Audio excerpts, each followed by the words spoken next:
Boa noite a todos novamente. É um prazer tê-los aqui junto conosco, mais essa atividade na União das Casas Espíritas Francisco Cândido Xavier e Antônio de Pádua, Centro Espírita Antônio de Pádua. Ambas as casas de São Mateus e Espírito Santo.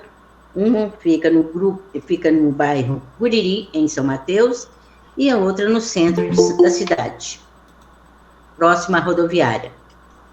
Aqui estamos nós mais uma vez para darmos continuidade aos trabalhos das casas. E essa noite nós temos a grata satisfação de receber mais uma vez a nossa querida Rogéria Olímpio dos Santos, natural de Governador Valadares, hoje residente em Juiz de Fora, também Minas Gerais. Ambas as cidades em Minas Gerais.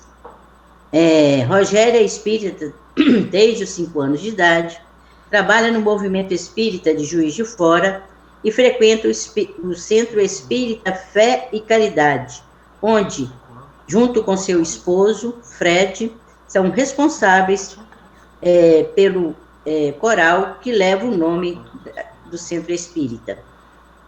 Profissionalmente, Rogéria é professora de arte e história. O tema que ela irá nos falar esta noite será: é necessário que ele cresça e eu diminua. Para que a gente não perca as reflexões da noite que ela irá nos trazer, vamos pedir ao nosso querido Adriano que faça a leitura inicial e a prece, por gentileza.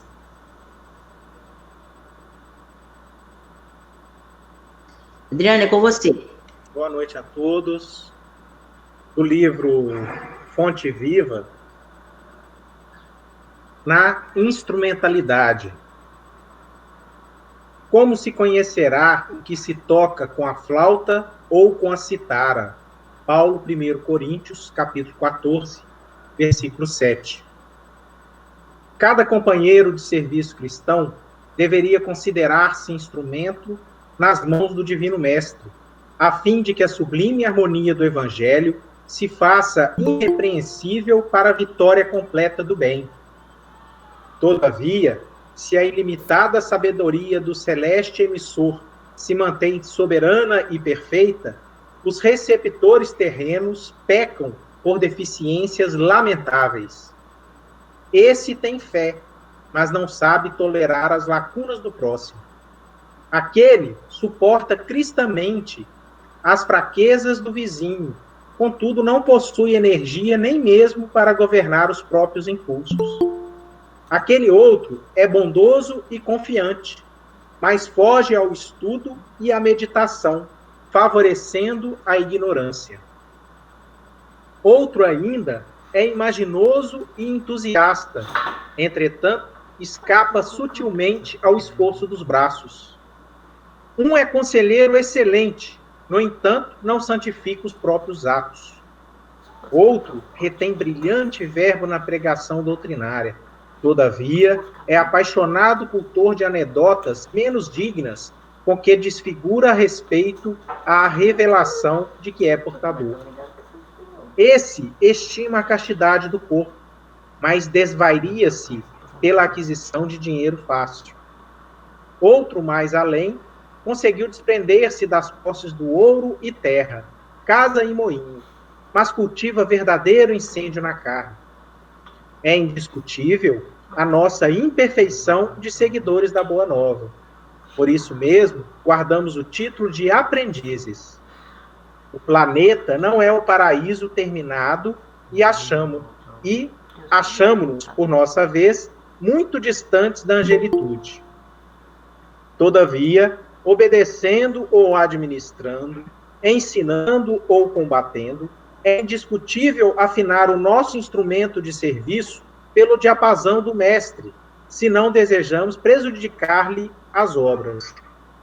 Evitemos a execução insegura, indistinta ou perturbadora, oferecendo-lhe plena boa vontade na tarefa que nos cabe, e o reino de Deus se manifestará mais rapidamente onde estivermos. Senhor Jesus, aqui estamos reunidos em Teu nome, buscando o aprendizado necessário para o nosso aperfeiçoamento moral. Que a tua luz sublime chegue a todos nós através do verbo de nossa amiga, que aqui conosco se encontra, numa tarefa de dedicação ao próximo e de mensagem do teu evangelho. Que a tua luz esteja conosco, clareie a nossa mente e os nossos corações, para que possamos, Senhor, aprender a lição necessária para cada dia de nossa existência no planeta. Esteja conosco, abençoe a todos e abençoe, Senhor, o nosso Brasil. Que assim seja. Que assim seja. Boa noite a todos aqueles que chegaram depois, enquanto estavam fazendo a leitura e a prece. E, Rogéria, o tempo é teu. Esteja à vontade para nos falar. Obrigada, Flor. Eu esqueci de colocar uma coisa importante na apresentação que você leu, Tereza. Que conhece a Tereza desde os 15 anos de idade. Esse ano são 30 anos que eu conheço a senhora, né? Tem pouco tempo. Tem tempo, menina, não fala isso não.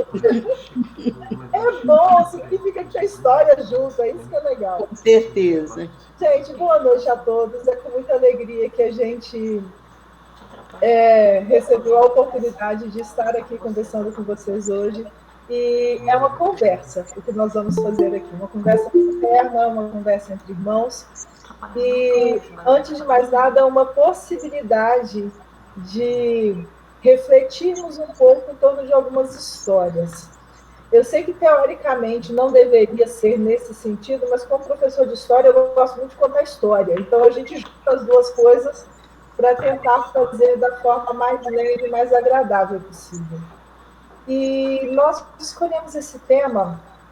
É necessário que ele cresça e eu diminua. Em outras traduções, a gente encontra convém que ele cresça e eu diminua, por causa de uma necessidade que nós temos tido já há algum tempo de refletirmos sobre as histórias daqueles que acompanharam o Cristo, de alguma forma.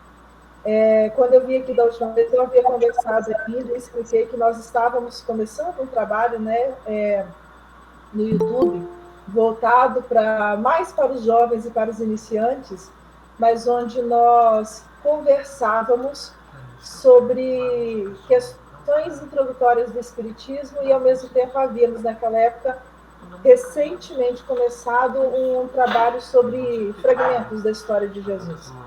Mas fragmentos da história de Jesus pensados a partir das obras de Amélia Rodrigues e de Humberto de Campos. Hoje nós vamos ficar um pouquinho mais em torno de Humberto de Campos.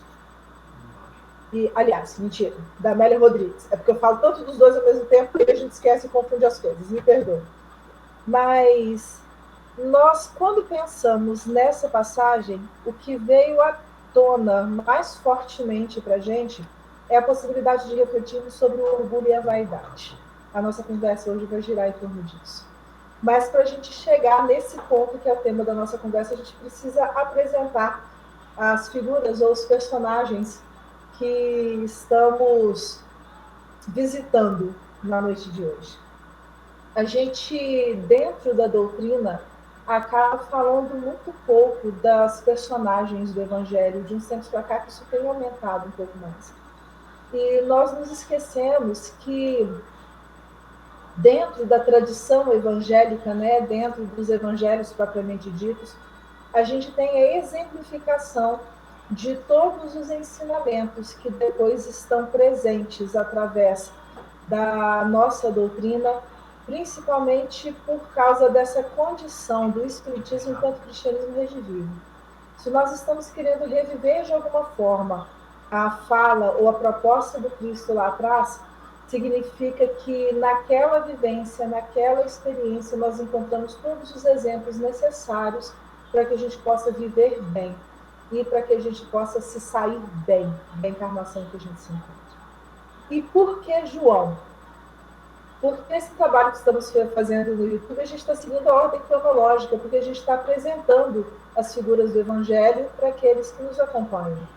E nos chamou muita atenção essa fala específica, porque João veio com uma missão muito clara e muito concreta, Porque desde a antiguidade, desde os profetas do Antigo Testamento, existia a notícia de que Elias voltaria, que seria a voz que soa no deserto e que limparia as eiras do Senhor, que limparia os caminhos do Senhor. E as pessoas aguardavam essa possibilidade. Até porque no mundo judaico, propriamente dito, né, não era desconhecida a questão da reencarnação. Acontece que eles entendiam a reencarnação de uma forma um pouco distinta da forma como a gente pensa hoje. Porque a lei divina trazida através dos textos, né, de Kardec, dão para a gente a ideia de uma regularidade que vai ser presente em todas as situações. O que a gente está querendo dizer? Sabemos hoje que todos nós passaremos por experiências encarnatórias diversas, independente do lugar do mundo onde estivermos ou até mesmo do lugar do universo onde estivermos. Faz parte da nossa necessidade de crescimento, da nossa possibilidade evolutiva. Só que naquela época lá atrás, da mesma forma que a gente sabe que tem entendimentos diferentes, né, ainda hoje pelo mundo, do tipo, os hindus acreditam em encarnação, mas acreditam também em metempsicose, que significa que a pessoa pode retornar no corpo de um animal, caso ele não tenha vivido da forma que seria correta, né? A gente tem conhecimento disso. Naquela época, eles sabiam que era possível a reencarnação, mas eles não entendiam como sendo uma característica que deveria cobrir toda a humanidade, do tipo, todas as pessoas passariam por esse tipo de experiência. Eles entendiam isso de forma muito clara quando tinha a ver, por exemplo, com um sábio que voltaria, com um profeta que poderia retornar. Essa possibilidade entre os grandes era aceita e era entendida. Por isso que quando Nicodemos questiona Jesus, né, sobre como que ele deveria fazer para ver o reino dos céus, Jesus fala com ele é necessário nascer de novo. E quando Nicodemos questiona, mas como é que pode um homem sendo velho nascer de novo do corpo da sua mãe? Jesus cutuca, né? Ué, mas você é um dos doutores do templo e você não sabe do que eu estou falando? E ele cutuca exatamente porque era um pensamento comum. E essa ideia, né, da reencarnação era tão presente que todos eles sabiam que quando o Messias chegasse no mundo, ele viria precedido por João Batista. E a figura de João Batista, a gente encontra ela de uma forma muito dura em alguns sentidos, mas poética e doce em outras abordagens, porque da mesma forma que o nascimento de Jesus foi cercado de milagres, o nascimento de João Batista também veio mais ou menos dessa forma. Dizem os livros, né, a gente encontra isso principalmente no Evangelho de Lucas, um pouco no Evangelho de Mateus, mas dizem os evangelistas que Zacarias, seu pai, e Isabel, sua mãe, já estavam muito velhos. E tinham um problema muito sério, porque era fato sabido na comunidade que eles estavam sendo punidos de alguma forma por Deus.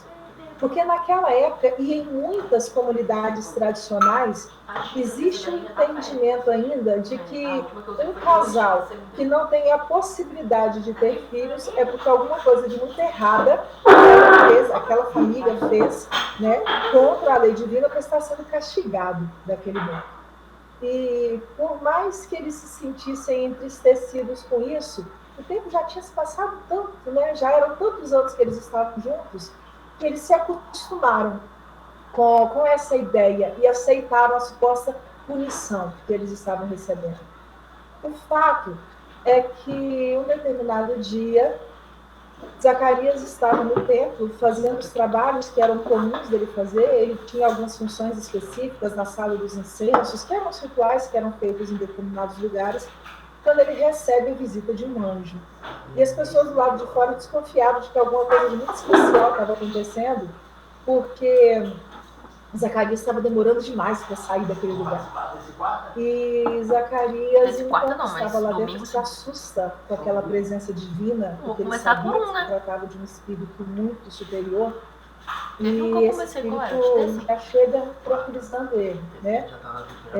Conversa com ele, falando para ele se acalmar, porque as orações dele e de Isabel haviam sido ouvidas, e eles receberiam um filho. E esse filho já era avisado para ele que seria o Elias que estava voltando. Como conhecedor da lei judaica e das tradições judaicas, Zacarias entendeu que estava muito próximo aquele momento onde a figura do Messias estaria presente entre eles. Rogério, mas por que começar por esses detalhes assim? Porque é muito interessante quando a gente percebe a questão da proximidade, até mesmo familiar, e de como que os núcleos familiares são importantes dentro da tradição cristã, dentro da tradição evangélica. Humberto de Campos conta para a gente, no segundo capítulo do livro Boa Nova, e, se não me engano, acho que nós mencionamos um outro trecho desse mesmo capítulo quando estivemos aqui conversando da primeira vez, mas Humberto de Campos fala que quando eles estavam com aproximadamente 12, 13 anos de idade, e ele situa o acontecimento como tendo ocorrido um pouco depois daquela viagem da família para Jerusalém, no período da Páscoa, quando Jesus foi deixado para trás, quando os pais estão de retorno e notam a ausência do filho. E eles encontram Jesus 4 dias depois conversando com os doutores do templo. Por que isso daí começa a ter significado para a gente? Porque Humberto de Campos conta que nessa visita, entre as primas, estavam conversando sobre os filhos, batendo papo, como acontecia muitas vezes. Elas estão falando daquilo que elas estavam notando de singular nos seus filhos, nas características que já eram tão marcantes. E Isabel começa a falar para Maria da seriedade de João Batista desde os anos tenros da infância, mas da seriedade dele quando se referia a questões ligadas à presença de Deus ou aos ensinamentos de Deus. Eram crianças que desde o primeiro momento estavam sendo preparadas pelo ambiente em que elas nasceram e já vinham preparadas para, de alguma forma, mudar o panorama da Terra.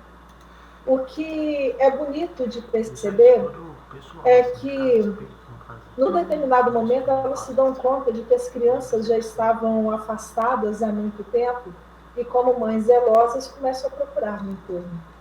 E diz Humberto de Campos que, já no entardecer, elas saem fora de casa e percebem que os dois filhos se encontravam como se fosse no alto de um morro, um pouquinho distantes, mas de onde dava para se avistar a presença deles. E a fala do Humberto de Campos é que os dois estavam lado a lado, olhando o horizonte. E Jesus estava apontando para o ambiente à frente, da mesma forma que aconteceria com um general que mostrasse ao seu subordinado os campos de batalha que se apresentavam para nós. É muito significativa essa colocação do Humberto de Campos, porque já dá para a gente a noção, para quem talvez tenha dúvida com relação a isso, de que desde o início da sua experiência encarnatória entre nós, Jesus já era ciente de qual é o trabalho que ele vinha desempenhando. Da mesma forma que João Batista, desde o início, sabia que aquele seu primo em 2º e 3º grau era aquele Messias tão esperado por todos eles. Jesus, a gente já sabe claramente que não teve esse véu do esquecimento como acontece com cada um de nós. Ele, apesar de estar presente aqui na Terra, ele não esqueceu quem ele era. Ele tinha consciência de tudo aquilo que ele veio desempenhar. João Batista tinha alguns lampejos de certeza, até porque a diferença evolutiva entre os dois era muito grande. Ah, Rogério, mas e aquela cena lá da transfiguração, quando Jesus encontra com Elias e com Moisés? Ele encontrava com os dois. Elias e Moisés são espíritos altamente evoluídos, mas Jesus continua acima deles. Os anos se passam, cada um deles vai seguir caminhos diferentes. João, com aproximadamente 16 anos, como era comum entre os profetas da raça, a Amélia Rodrigues diz esse termo para a gente, vai para o deserto.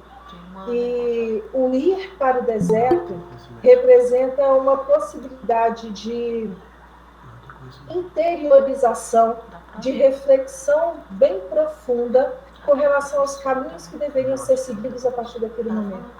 João precisava, vamos dizer assim, organizar o seu plano de ação até para definir muito bem como é que ele iria trabalhar. E a Amélia Rodrigues diz que desde essa época ele se sentia, ele sabia que ele era a voz que clama do deserto, o texto do Antigo Testamento era esse, e que cabia a ele limpar, preparar os caminhos para o Senhor. Por isso, quando chega no momento correto, no momento exato, né, ele vai reunir alguns discípulos, ele vai arrumar um colégio também apostolar em torno dele, ele não trabalha sozinho, mas ele vai pregar a necessidade de nós revermos as nossas vidas, pregar a necessidade das pessoas repensarem os caminhos que haviam sido tomados até então. E por que essa necessidade? Porque estava muito perto os dias em que o Senhor estaria entre eles. E era necessário que o mundo se preparasse para aquele que viria semear a boa nova, semear a verdade, que viria, na verdade, salvar a humanidade. Não salvar do modo como a gente está habituado a ouvir, no sentido de que veio, morreu na cruz, lavou todos os pecados do mundo e a partir desse momento eu estou livre de tudo aquilo que eu fiz lá para trás. Não é nesse sentido. A salvação trazida por Jesus, ela está muito presente e ela pode ser configurada e entendida através de todos os ensinamentos que ele trouxe para cada um de nós. Através de, como alguns espíritos dizem, através da tradução das leis divinas para a linguagem humana que ele fez ao trazer a boa nova, ao trazer o evangelho. Aliás, evangelho, né, em grego, é exatamente esse significado, boa nova, são as boas notícias, são os ensinamentos. E João começa simbolicamente a fazer o ritual do batismo, né? Só que a gente entende hoje diferente do que era o pensamento naquela época. Porque o batismo, o mergulhar no Rio Jordão, né, o batismo com água, que eles dizem, na verdade, no caso proposto por João Batista, era como se fosse uma espécie de coroamento daquele processo de transformação, de renovação íntima que as pessoas já tinham começado a desenvolver. Vamos dizer assim, eu, Rogéria, resolvi aceitar aquela ideia, rever os meus caminhos, pensar no que eu fiz de errado, rever tudo aquilo que eu fiz lá para trás e tomar uma atitude nova diante da vida. Então, simbolicamente, já que eu tenho essa atitude, eu vou coroar essa decisão com o ritual do batismo. Não é simplesmente batizei, estou livre a partir de agora. Não, é o contrário. E dentre essas pregações, era comum, da mesma forma que aconteceu com Jesus mais para frente, era comum que pessoas procurassem João para saber, na verdade, quem ele era. Principalmente porque ele estava fazendo barulho, ele estava incomodando as pessoas. Ele estava começando a mexer um pouquinho, a colocar o dedo na ferida de muita gente que queria continuar tranquilamente no seu lugar. A gente sabe, quando Kardec faz para a gente, né, aquele resumo histórico em torno da época do Cristo, na introdução do Evangelho segundo o Espiritismo, ele vai colocar lá as categorias, as classes, se a gente pode dizer assim, dos espíritos que, aliás, das pessoas na época de Jesus. Então ele fala dos fariseus, fala dos samaritanos, fala dos saduceus, e a gente sabe pelas narrativas que muitos diziam seguir a lei, mas na verdade seguiam mais da boca para fora do que realmente conscientes daquilo que era necessário.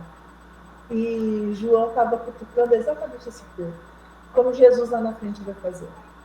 O que é interessante, e a fala de João às vezes chega a ser muito dura, porque num determinado dia chegou uma série de, um grupo, né, de fariseus do tipo assim, como a gente fala em alguns lugares, é para sondar, para assuntar um pouquinho o que estava acontecendo lá.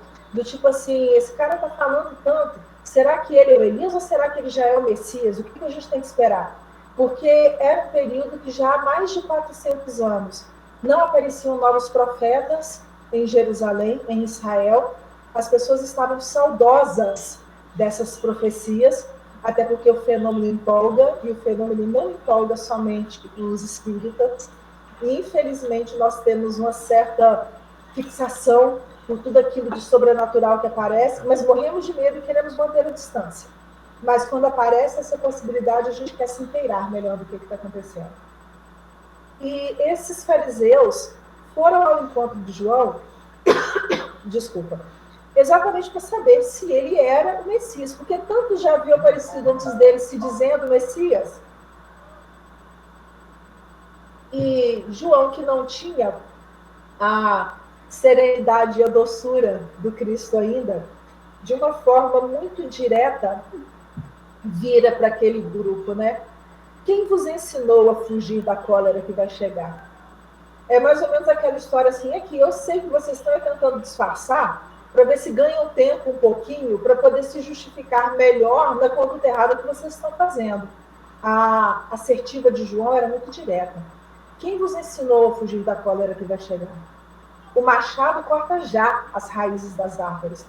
O que ele queria dizer era do tipo, não dá mais tempo não, meu filho, já está aqui, o tempo já chegou, já é agora. E é interessante porque a gente lembra de uma situação muito semelhante, porque naquela época ele já estava falando para as pessoas que o Messias não viria ainda no futuro, que o Messias já estava. E é interessante porque quando a gente olha para as obras de Kardec, principalmente aquela passagem sobre a regeneração da humanidade, que foi colocada no livro Obras Póstumas, os espíritos começam dizendo para a gente que antigamente se dizia que seriam chegados os tempos da transição. Mas ele estava deixando bem claro lá, e a fala do espírito que dita a mensagem, não me recordo agora se era o espírito de verdade ou não, ou se é São Luís, fala que eles já estavam afirmando que os tempos já eram chegados. Então, aqueles de nós que estamos achando assim, nossa, a transição planetária está agora começando. Não, a transição planetária está acontecendo desde o século XIX.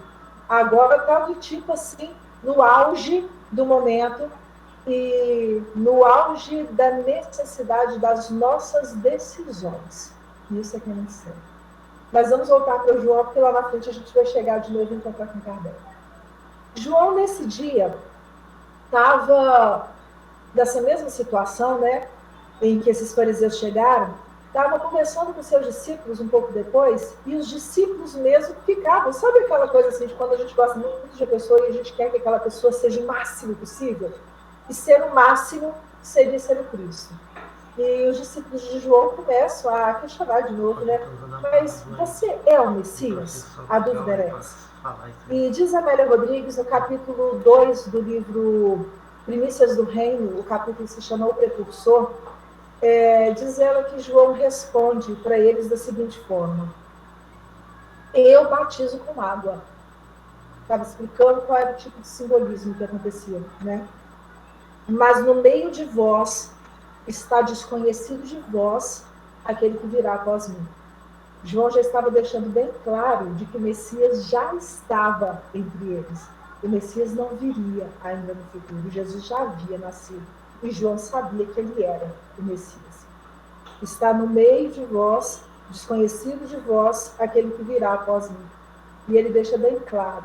E aí a gente vai vendo quase que o sentimento de devoção que João tinha para com aquele primo distante. Eu nem sou digno de desatar as correias do calçado. Ele é tão maior do que eu. Aqueles que estavam achando que João era muito grande, né, muito importante, João estava querendo dizer que aquele que viria depois dele era tão maior do que ele não era digno nem de desatar as correias do calçado. E o que significa isso? Quem desatava as correias do calçado geralmente eram os escravos. Então ele não era digno, ele não se sentia digno nem mesmo de ser escravo de Jesus. Diz Amélia Rodrigues que no dia imediato, no dia seguinte, ele estava na beira do Jordão, pregando e batizando, como ele fazia todos os dias, cercado de todos aqueles, quando ele vê ao longe uma figura muito conhecida dele se aproximando, andando calmamente. E descreve ainda que, eu fico imaginando a cena, né? E para quem não conhece, namora um pouquinho depois as obras da Amélia Rodrigues, porque ela não conta só a história, ela apresenta para a gente o cenário, o figurino, a sonoplastia, a iluminação, ela apresenta para a gente o conjunto inteiro. E a descrição dela é que, enquanto ele estava naquele trabalho, ele viu de relance aquele homem se aproximando ao longe. E ela descreve que estava vendo ele andando, João estava vendo Jesus andando sobre a relva verde, com as roupas brilhando de maneira incomum, tocadas pela luz do sol, com o turbante que era comum de usar em algumas situações, se aproximando leve e lentamente. João, nessa hora, se dá conta de que havia chegado o momento, porque nas tradições dizia que esse apresentaria a figura que era tão importante que viria depois. E ele, sem nem pensar, sem nem planejar a fala certa, vira nesse momento para aquele povo que o rodeava, porque Jesus ainda estava distante. Mas vira nesse momento para aquele povo e fala, gritando a plenos pulmões. Eis o Cordeiro de Deus que tira o pecado do mundo. Ah, mas já falaram do Cordeiro? Já. Porque Isaías, por exemplo, dizia nas tradições e nas profecias dele que o Messias viria e que como um cordeiro seria imolado por erros que ele não haveria cometido. Então, quando ele fala, eis o Cordeiro de Deus que tira o pecado do mundo, ele está identificando para aquele povo que conhecia a tradição judaica que aquele homem que estava se aproximando naquele momento era o Messias, que cabia a ele apontar, apresentar. João continua ainda. Este é de quem eu dizia, após mim vem um que é maior que eu, porque existia antes de mim. E essa fala, ela é muito mais profunda do que a gente pensa. Este é de quem eu dizia, após mim vem um que é maior que eu, porque existia antes de mim. Não é somente o judeu falando sobre o outro judeu, ou o primo falando sobre o outro primo. É um espírito ciente de que diante dele estava um espírito muito superior a ele. Porque ele ainda comenta, não o conhecia eu. E esse conhecer, vamos lembrar que para a tradição bíblica, é igual quando fala da história de Maria, né, que eu não conhecia homem, é no sentido de ter essa intimidade com o papel que está sendo apresentado.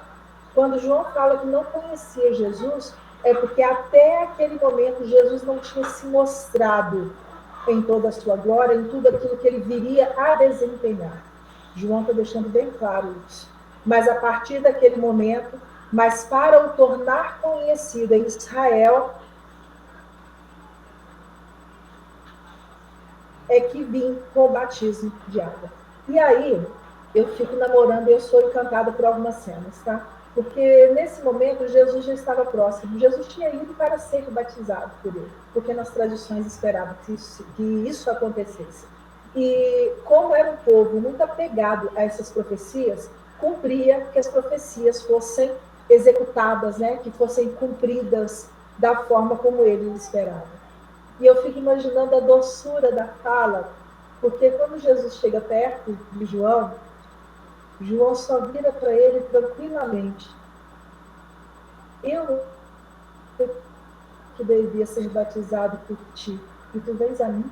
Sabe aquela coisa assim, eu sei que faz parte do meu trabalho e do meu projeto, mas você é tão maior do que eu é que tinha que estar aqui nos seus pés, e você veio até mim. É aquela conversa afetuosa de amigos que se amam, na verdade é isso. E Jesus tranquilamente, conhecedor de todas as coisas, vira nesse momento para João e só fala assim, deixa por agora. Vamos deixar assim quieto. Deixa por agora. Convém cumprirmos tudo que é justo. Diz Amélia Rodrigues que nesse momento Jesus se debruça para ser batizado por João e João vê o clarão de luz se apresentando sobre o Cristo. E ela fala que nesse ato singelo ouviu-se uma voz que, e aí a fala é interessante, que ele não sabia dizer se dentro ou fora do Espírito, o que significa que pode ter sido uma fala ouvida por João enquanto médium, dita, né, nos ambientes espirituais e não necessariamente na matéria, mas aquela fala que ficou tão conhecida: este é meu filho querido, no qual pus a minha complacência. Jesus, do mesmo jeito que vem, calma e silenciosamente, se afasta, calma e silenciosamente. E é nesse período que ele vai, né, logo após encontrar os discípulos, convidá-los para o apostolado, passar por todas as cenas que a gente conhece, mas a narrativa que nos interessa, né, mais diretamente, e nós vamos chegar no ponto do orgulho que nós mencionamos, é que, passado algum tempo, os discípulos de João começaram a ficar um pouquinho enciumados, porque as pessoas estavam falando muito daquele Jesus. E tudo bem, né? Mas João já tinha feito muita coisa importante até então não podia também diminuir João do jeito que estava acontecendo. E eles vão reclamar um pouquinho com João. E esse texto está no Evangelho de João, João o Evangelista, no capítulo 3, a partir do versículo 22. Porque João Evangelista conta para a gente que eles estavam conversando e coincidiu de uma determinada época, Jesus e João Batista estarem em lugares próximos, no Jordão, mas em lugares próximos. E foi um pouquinho antes de João ser preso por Herodes Antipas. E aí ele fala que, nesse momento, os discípulos enciumados chegam para João, meio que discutindo e reclamando, né? Rabi, e Rabi era mestre, e João para eles também era um mestre. Aquele que estava contigo do outro lado do Jordão, aquele que estava com você lá atrás, naquela situação lá, de quem deste testemunho, batiza e todos vão a ele. O significado do batismo a gente vê então que era muito mais profundo, porque Jesus não batizava com água, mas é o sentido da conversão. Olha, aquele cara lá, ele está pregando, está falando um monte de coisa, e está todo mundo indo na direção dele. Sabe aquela coisa assim, ó, você tem que dar um jeito, porque ninguém mais está vindo aqui ouvir aquilo que você está querendo dizer? A fala deles era quase que nesse sentido. E a explicação de João é o nosso tema de hoje. Porque ele fala da seguinte forma: um homem nada pode receber a não ser que lhe tenha sido dado do céu. E esse ter sido dado do céu tem a ver com ter sido dado pela misericórdia divina. Tudo aquilo que chega nas nossas mãos, nós recebemos por misericórdia divina. Todas as dores, todas as alegrias, todos os sofrimentos, todos os aprendizados, porque tudo isso colabora de alguma forma para o nosso desenvolvimento. E João continua: vós mesmos sois testemunhas de que eu disse. Aí ele começa a lembrar os seus discípulos do que ele havia dito antes. Não sou eu o Cristo, mas sou enviado adiante dele. Ele já tinha falado isso para eles várias vezes. E continua.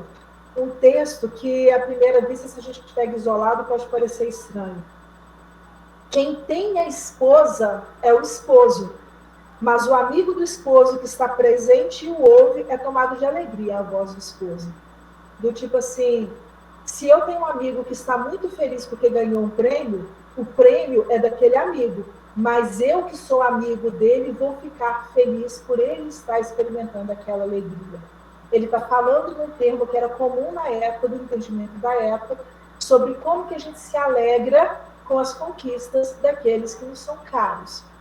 Ele continua: essa é a minha alegria e ela é completa. A alegria de João era saber que Jesus estava crescendo, estava se mostrando, estava aparecendo, ou de outra forma, estava fazendo aquilo que ele cumpria fazer.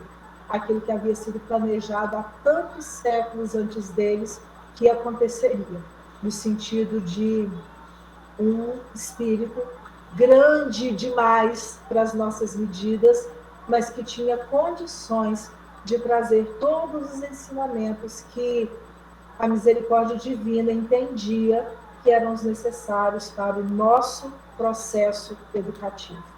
Um processo educativo que ainda está longe de se concluir. A gente ainda está penosamente lutando por ele. Mas aí, João ainda insiste, voltando só na última frase, né? Essa é minha alegria essa é a minha alegria e ela é completa. É necessário que ele cresça e eu diminua. Porque João sabia que o que ele tinha vindo para fazer com relação ao Cristo já havia sido feito. O que viria a partir desse momento era, vamos dizer assim, um bônus, um acréscimo só. Mas o que ele tinha que fazer já vinha sendo feito. Aquele que vem do alto está acima de todos. O que é da terra é terrestre e fala como terrestre. Porque ele estava falando da diferença entre ele e o Cristo. Uma diferença que Jesus também vai falar algum pouco tempo depois. Aquele que vem do céu dá testemunho do que viu e ouviu, mas ninguém acolhe seu testemunho. Quem acolhe seu testemunho certifica que Deus é verdadeiro. João estava encerrando esse momento da conversa. Pouco tempo depois, ele vai ser preso por Herodes e vai acontecer todas aquelas cenas que a gente já conhece, né, das tradições religiosas em torno de Salomé pedindo a cabeça de João, porque Herodes não tinha coragem de bater de frente com o profeta. É como se fosse aquele medo que algumas pessoas têm de mexer com algumas religiões. E é interessante como que esse misticismo fica presente ainda nas nossas vidas. Mas quando João já se encontrava preso, e depois daquele momento do batismo, ele não encontra novamente com Jesus. E ele chama de vontade de saber a quantas andava a missão do Cristo, como é que estava acontecendo aquele trabalho divino que Jesus vinha realizar.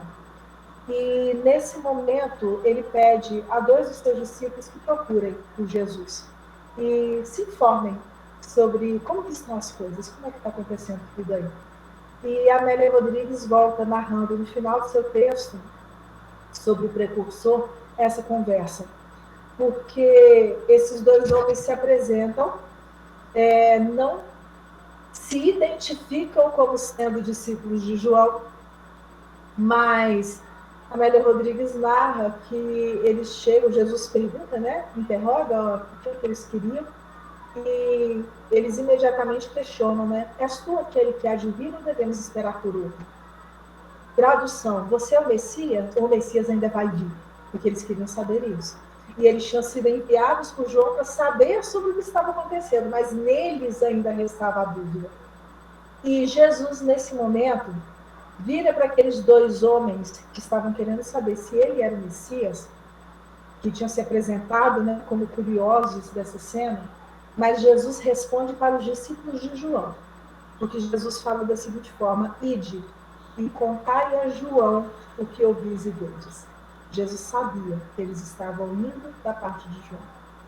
Os cegos veem, os coxos andam, os leprosos tornam-se limpos, os surdos ouvem, os mortos ressuscitam, e aos pobres é anunciada a boa nova. Feliz de quem não se escandalizar de mim.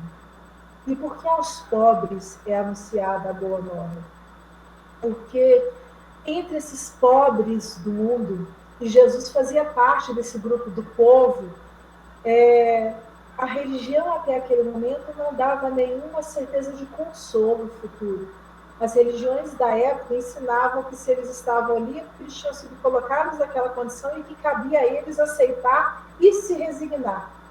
Jesus vai dar o além. Aceita, segura as pontas aí um pouco, aguenta um pouquinho. Eu sei que a barra está pesada, está difícil, vamos falar na nossa linguagem, né? Mas isso tudo vai passar.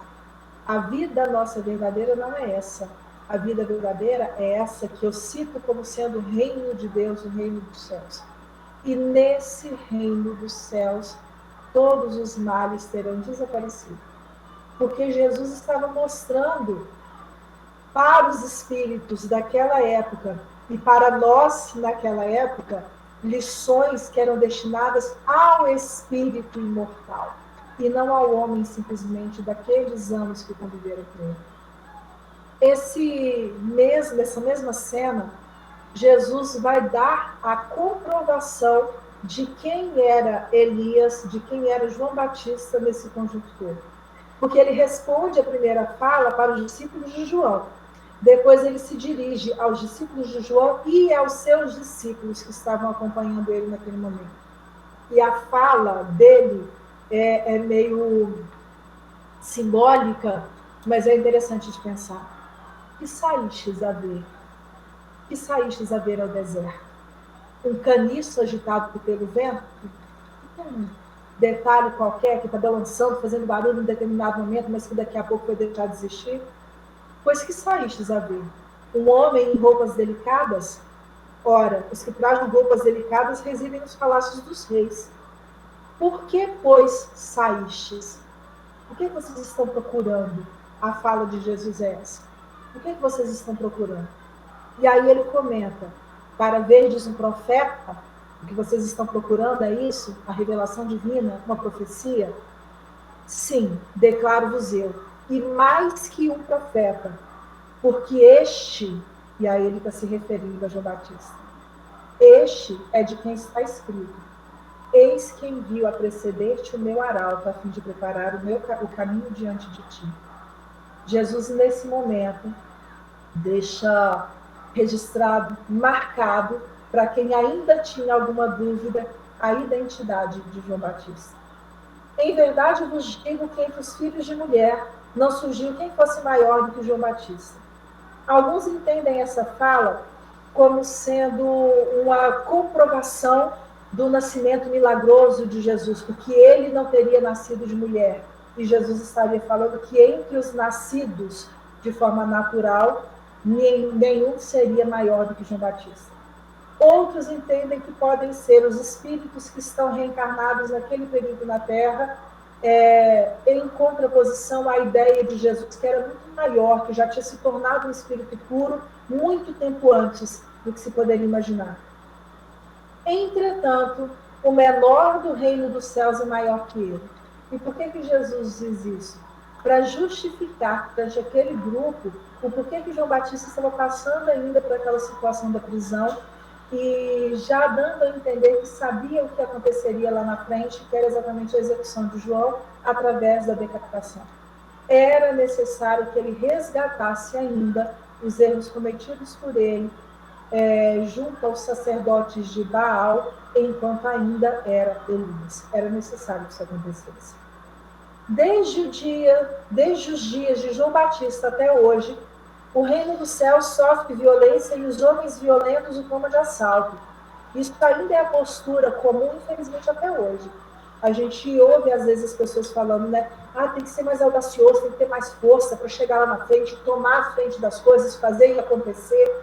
Isso muitos ainda acham que é uma forma de manifestação de poder aqui na Terra. E ele completa, porque todos os profetas e a lei, até João, vaticinaram, profetizaram, falando da tradição da época. Ele, porém, se quiseres aceitar, é o Elias que há de vir. Quem tem ouvidos para ouvir, que ouça. Por que nós escolhemos trazer essa fala para exemplificar, né, essa passagem do é necessário que ele cresça e eu diminua? Temos percebido em muitas situações, e infelizmente o nosso mundo atual coloca esse tipo de pressão nas nossas existências, né? No sentido de criar um determinado padrão entendido como sendo de felicidade, de bem-estar e de sucesso. E se as pessoas não se enquadram exatamente nesse grupo ou nesse modelo colocado, é como se nós não valêssemos de nada. E aí, às vezes, passamos uma existência inteira infelizes, porque queremos, na verdade, a posição, o espaço, o tipo de vida que está sendo ocupado pelo nosso irmão e não pelo nosso próprio modo de vida. Temos uma dificuldade ainda muito grande de refletirmos e percebermos com clareza sobre quais são os caminhos que estão traçados para cada um de nós. João sabia exatamente a que ele tinha vindo. João sabia exatamente até que ponto que ele poderia ir e a partir de que ponto que ele deveria deixar para aquele que era maior do que ele. Será que nós estamos sabendo nos libertarmos, na verdade, do orgulho que trazemos em nós, para descobrirmos a nossa real colocação diante da vida e aproveitarmos a nossa experiência encarnatória da melhor forma possível. Porque quando eu descubro o que me cabe, quando eu descubro para que eu vim, eu sei exatamente dentro de que espaço que eu preciso trabalhar. Eu sei exatamente dentro de que tipo de situação que eu preciso exercitar as minhas virtudes. Talvez eu gostaria de ser um grande escritor, ou então eu acho muito engraçado, né? Desculpem o termo, mas uma vez eu ouvi uma conhecida comentando, e é interessante a fala dela, não é espírita, nada disso, mas ela, num momento de revolta profunda, com problemas com o marido e com as 2 filhas adolescentes, veio com uma pérola maravilhosa, que a fala dela foi assim: na próxima encarnação eu quero vir igual Madre Teresa de Calcutá, porque a vida dela é muito mais fácil do que a minha. A fala dela foi exatamente essa. E aí a gente fica pensando, né? A vida da Madre Teresa de Calcutá é muito mais fácil. Será que a gente está preparado para recolher pessoas do lixo que tinham sido abandonadas para morrer, porque a cultura do lugar prevê isso? Será que nós estamos preparados para construir lugares simplesmente para dar uma morte digna para as criaturas? Só de ouvir falar em morte, a gente já sai correndo. Só de ouvir falar em problemas decorrentes da Covid que resultam em morte das pessoas, a gente já viu, não quero nem ouvir falar nesse assunto, porque atrai. Vai que chega perto de mim, eu não estou querendo pensar nisso daí agora.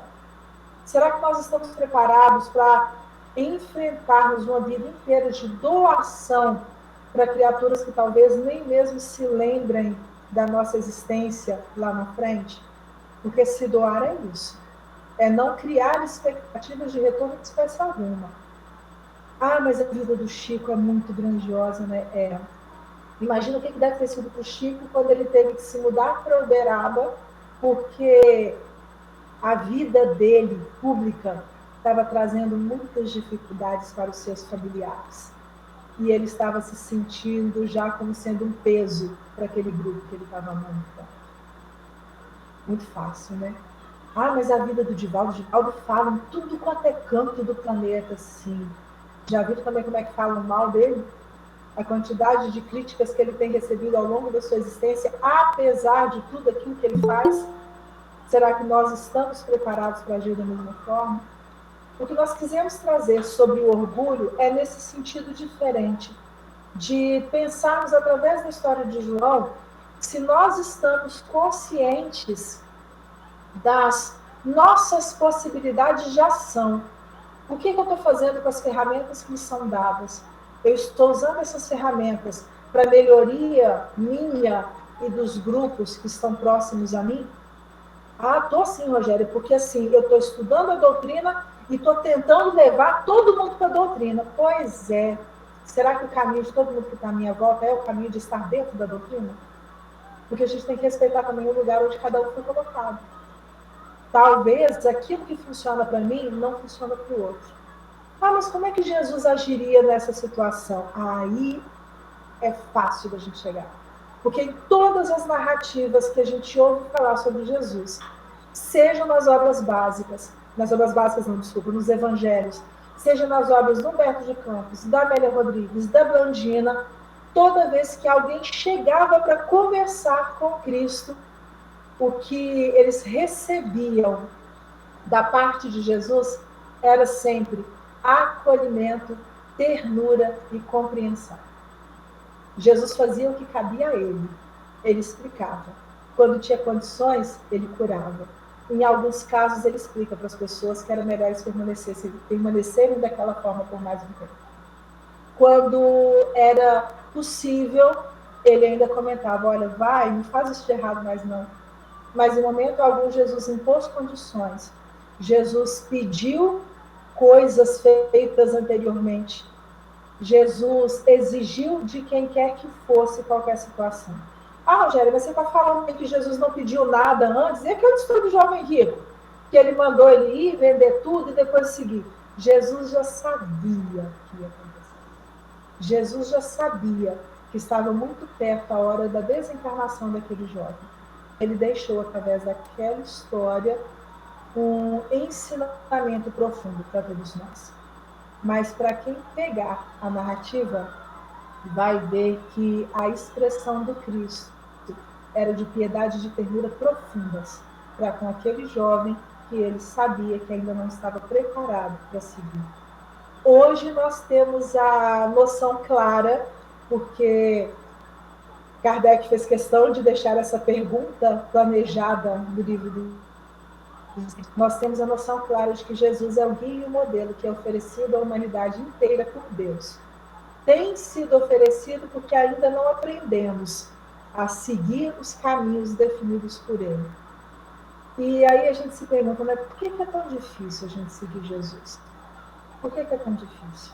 E por que nós fomos buscar em Amélia Rodrigues e Humberto de Campos narrativas evangélicas, ao invés de ficar simplesmente com as noções da Boa Nova? Porque, da Boa Nova não, da doutrina. Porque eu não vou para uma cidade, tô vendo que a André apareceu por aí, Tereza, eu não vou inventar de subir o Pico do Ibituruna, que é o pico que tem lá em Governador Valadares, se eu não conheço o caminho, se eu não tiver um guia por perto que conheça bem aquilo. E se não for um guia que eu conheça o suficiente para saber que ele dá conta do recado. Eu não vou seguir como modelo de profissão uma pessoa que eu não conheço, na verdade, a ação dela. A gente, na verdade, ainda não conhece Jesus. Se a gente conhecesse Cristo, a gente se entregaria de verdade, tranquilamente, sem medo nenhum nas suas mãos. A nossa dificuldade de fazer isso é porque ainda desconhecemos muito desse nosso irmão mais velho, que amorosa e carinhosamente está há milênios preparando os melhores aposentos, os melhores presentes, os melhores carinhos para cada um de nós.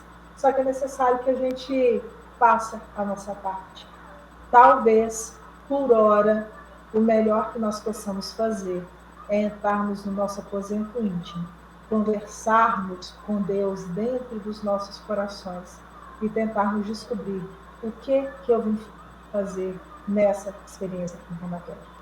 Eu não sei muito bem para onde que eu vou, porque é tanto problema que tem na minha vida. Pois é, se é problema que eu tenho na minha vida, a resposta está aí. Eu vim para tentar resolver esses problemas.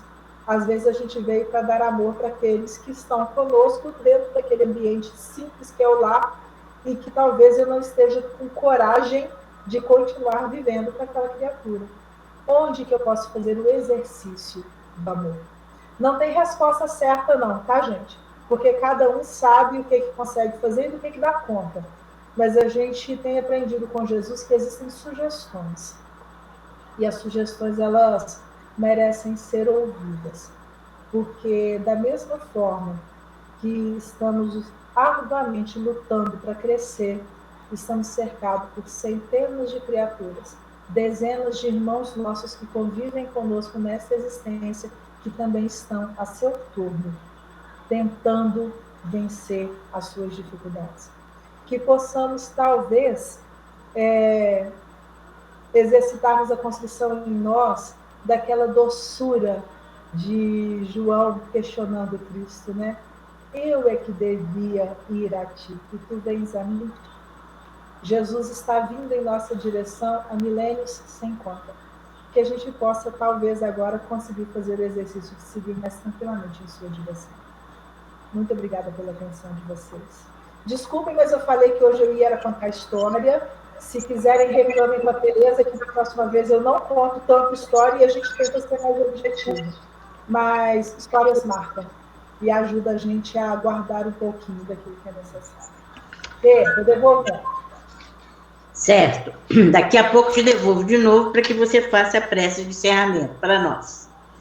Enquanto isso, eu vou dando os avisos, passar as nossas atividades, lembrando aos companheiros da Casa do Chico, que temos atividades terça, quarta, sexta e domingo.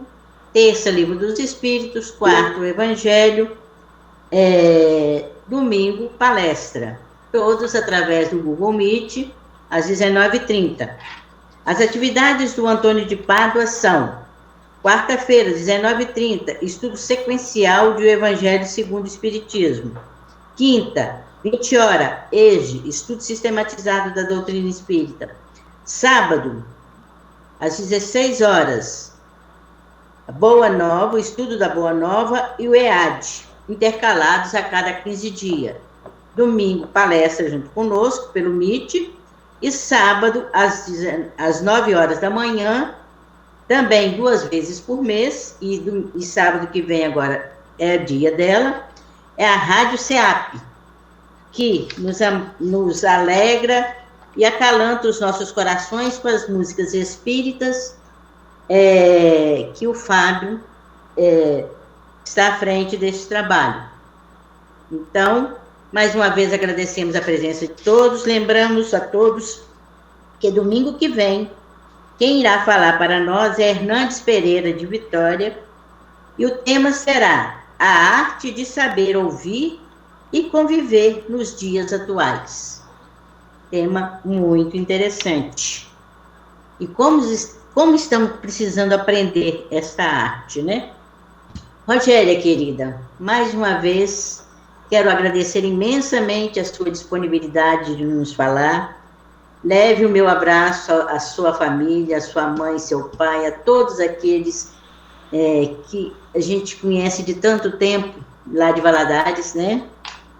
Um grande abraço para você, para sua família, seu esposo, sua filha. E, por gentileza, faça a prece de encerramento para nós. Vamos lá. Oi, Pai. Te agradecemos, Senhor, pelo amparo de cada dia, pela certeza do teu amor, da tua misericórdia nos cercando a cada instante. Te agradecemos pela presença dos bons espíritos que já há tantos séculos nos acompanham, endossam as nossas boas propostas de crescimento, nos auxiliam nos projetos reencarnatórios e nos visitam frequentemente, Senhor, a cada um de nós, para nos auxiliar nos momentos em que as dores, em que os sofrimentos se tornam muito profundos. Te agradecemos, Pai, pela oportunidade de estarmos encarnados nestes momentos tão significativos para as nossas histórias e para a história do nosso planeta. Lhe rogamos, Senhor, que possa mais uma vez nos perdoar as fragilidades, as limitações que ainda trazemos, a ignorância que tantas vezes ainda alimentamos em nosso caminho. Auxilia-nos, Pai, a cada dia a conquistarmos um pouquinho mais das virtudes de que tanto necessitamos. E auxilia-nos também, Senhor, a cada dia a caminharmos um pouco mais seguramente em tua direção. Fica conosco, muito obrigada por tudo. Que assim seja. Que assim seja. Rogéria, nós temos aqui a Rosileia falando muito boa exposição, boa noite. André do Vale falando que está encantada com a fala. Tiago, muito obrigado. Janaína, gratidão. A Lucilene, Rogéria, muito obrigada e abençoada semana a todos. Gustavo, Rogério, belíssima apresentação. Gente, muito obrigada por tudo, pelo carinho. É um prazer estar aqui com vocês. É muito bom, né, Tereza? Porque esse período está fazendo a gente construir um monte de amigo novo. Então, é com muita gratidão de verdade que a gente está aqui de novo visitando a casa de vocês. Obrigada. De nada, querida. Nós é que agradecemos. Boa noite a todos. Um grande abraço. Tenham todos uma excelente semana com muita saúde e paz.